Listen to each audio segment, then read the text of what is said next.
Hi everyone, my name is Lucy Owen. I'm a graduate student at Dartmouth College. My advisor is Jeremy Manning, and today I'm going to be walking through my poster. We're interested in the complexity of brain patterns that underlie different types of thought. To explore this question space, we take brain patterns recorded under different experimental conditions and project them into lower dimensional spaces. We can then ask how well those low dimensional embeddings of the data retain cognitively relevant information, like to when in a story someone is listening. You can imagine two reasonable predictions about how cognition is reflected in complexity of brain patterns. The first could be that as our thoughts become more complex, they are supported by more complex brain patterns, and therefore would require more components to decode.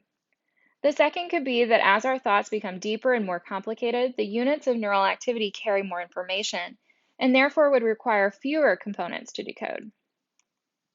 This idea is shown in this visual analogy for neural compression. There are two images of pies. The top photo is more complex than the line drawing on the bottom.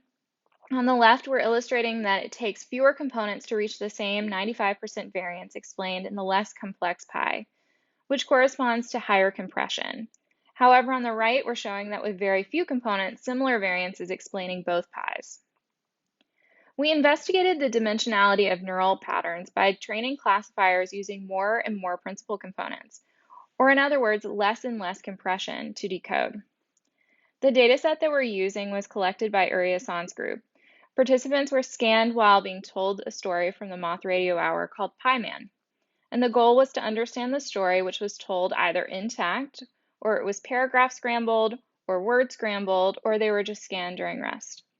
And what we're decoding here is based on just neural data. Can we predict when in the story someone is listening? And we use a really strict criteria for accuracy.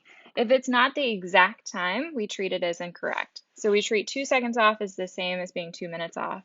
Not because we don't think that closer time points aren't related, we just want a really sensitive measure. We can then explore decoding accuracy as a function of the number of dimensions in the low dimensional space under different cognitive conditions. In Figure 3, we show that as complexity increases and the listening conditions become more cognitively rich, decoding accuracy increases. So we find the best decoding accuracy in the intact condition, then the paragraph condition, then the word condition, and finally rest. Figure 4 shows where the lines intersect at the fixed decoding accuracy of 0.05. And we can see that more complex the stimulus requires fewer components to decode at the same reliability. Figure 5 tries to capture both the slope and the asymptote of those lines using what we're calling an inflection metric. And first, we fit a sigmoid function to the decoding accuracy by number of components. Second, we find where the second derivative is both positive and approaching 0. And last, we plot the inflection point, and you can see that as complexity of the stimulus increases, more components are required to reach peak decoding accuracy. For Figure 6, we repeated this analysis, but limited to brain hubs in the 7 networks using the Yao et al. 2011 network parcellation shown in the inflated brain plot on the right. The figure on the left is showing the inflection points by network, and the networks are arranged in increasing order relative to the intact condition. And you can see that as the complexity increases, decoding accuracy increases in higher cognitive areas, in the frontoparietal and the default mode networks in particular.